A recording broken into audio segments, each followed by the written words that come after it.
नमस्कार दोस्तों, स्वागत है हमारे YouTube चैनल पे। आज हम लोग लेकर आए हैं दोस्तों एक प्यारा सा देवी गीत।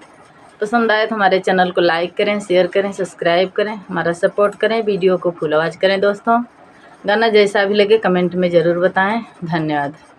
निमिया के पेड़ बड़ा भारी, जहाँ बैठे मैया हमारी। निमिया के पेड़ बड़ा भारी, जहाँ बैठे मैया हमारी। नाम रे मैया के बारी बगीचा, नाम रे मैया के बारी बगीचा।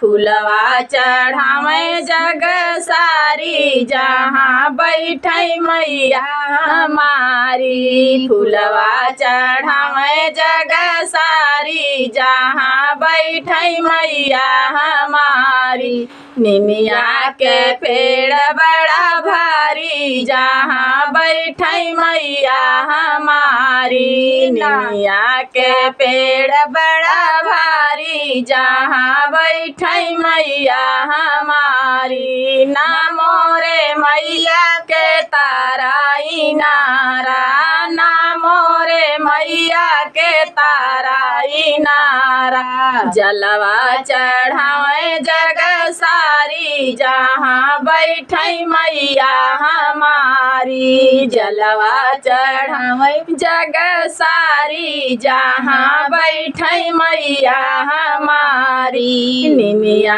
के पेड़ बड़ा भारी, जहाँ बैठे मैया हमारी। निमिया के पेड़ बड़ा भारी, जहाँ बैठे मैया हमारी। नामो रे मैया के गैया भैंसिया, नामो रे मैया के गैया भैंसिया। दूधवा चढ़ावे जग सारी, जहाँ बैठे मैया हमारी। दूधवा चढ़ावे जग सारी, जहाँ बैठे मैया हमारी। निमिया के पेड़ बड़ा भारी, जहाँ बैठे मैया हमारी। निमिया के पेड़ बड़ा भारी, जहाँ बैठे मैया हमारी।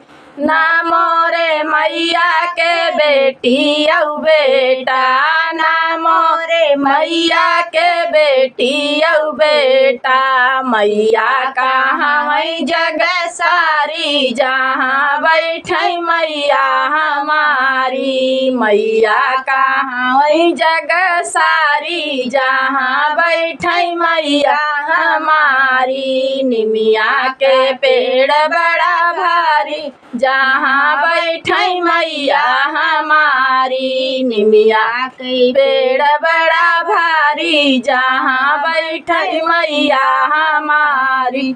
धन्यवाद दोस्तों। गाना जैसा भी लगे कमेंट में ज़रूर बताएं।